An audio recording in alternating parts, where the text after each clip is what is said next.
শুধু চিন্তা করলেই হবে না, বিশ্বকাপ জিততে হলে দায়িত্ব নিয়ে কাজ করতে হবে। ড্রয়ের প্রতিক্রিয়ায় চাচা ছোলা মন্তব্য ব্রাজিল কোচ আনচেলত্তির। সহজ গ্রুপে পড়লেও প্রতিপক্ষ নিয়ে serious Argentina coach Lionel Scaloni. Mbappe Haaland দ্বৈরথ নিয়ে রোমাঞ্চিত নরওয়ে কোচ। আর লামিনকে ঘিরে স্বপ্ন বুনছে স্পেন। আরএফএল গিজার মানে চটজলদি পানি গরম, বিদ্যুৎ বিল 20% কম। আরএফএল গিজার, উষ্ণ পানির পরশ। ৩২ দল থেকে বেড়ে দাঁড়িয়েছে ৪৮-এ। তবে ২০২৬ বিশ্বকাপে কমছে গ্রুপ পর্বের রোমাঞ্চ। ১২ গ্রুপ থেকে চ্যাম্পিয়ন, রানার্স আপ আর ৩ নম্বরে থাকা সেরা ৮ দল নিয়ে মোট ৩২ দল পাবে নকআউটের টিকিট। সে হিসেবে অনেকটাই পরিষ্কার আর্জেন্টিনার নকআউটের রাস্তা। যে গ্রুপে তাদের প্রতিপক্ষ আফ্রিকার আলজেরিয়া, ইউরোপের অস্ট্রিয়া ও এশিয়ার জর্ডান। তবে কাতার বিশ্বকাপের অভিজ্ঞতায় এবার সতর্ক বিশ্ব চ্যাম্পিয়নরা। কোনো কিছুই হালকাভাবে নেওয়ার সুযোগ নেই। বিশ্বকাপের ম্যাচ কাগজে কলমে হয় না।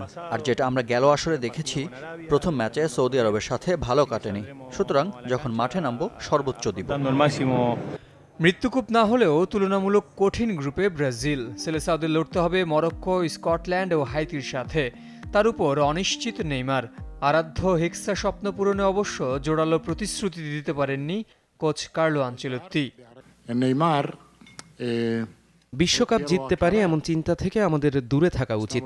আর নেইমার যদি ফিট, যোগ্য আর অন্যদের চেয়ে ভালো হয় তবে সে খেলবে। আমি কারো কাছে কোনো কিছু নিয়ে ঋণী নই। ২০২৬ বিশ্বকাপের গ্রুপ পর্বে সবার নজর থাকবে ফ্রান্স ও নরওয়ে ম্যাচে। দেশের জার্সিতে মুখোমুখি হবেন কিলিয়ান এমবাপ্পে ও আর্লিং হল্যান্ড। সমর্থকদের মতো জানিয়ে রোমাঞ্চিত দুদলের কোচও। এই মুহূর্তে দুজনই ফর্মের তুঙ্গে, সম্ভবত ইউরোপের সময়ের সেরা দুই ফুটবলার। আশা করি বিশ্বকাপ পর্যন্ত আর্লিং তার এই ফর্ম ধরে রাখতে পারবে, আর এমবাপ্পে কিছুটা ছন্দ হারাতে পারে।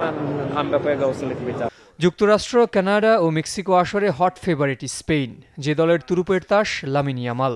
বয়সে কম হলেও গুরুদায়িত্ব পালনে তার উপর আস্থা রাখতে চায় লা রোহা ফিউরি। লামিন গ্রেট ফুটবলার, জাতীয় দল ও স্পেনের জন্য সম্পদ। যদিও সে খুবই তরুণ, তবে আমি নিশ্চিত ভালো খেলার অনুপ্রেরণা আর আগ্রহ নিয়েই সে বিশ্বকাপ খেলতে আসবে। জহির সাগর, চ্যানেল 24।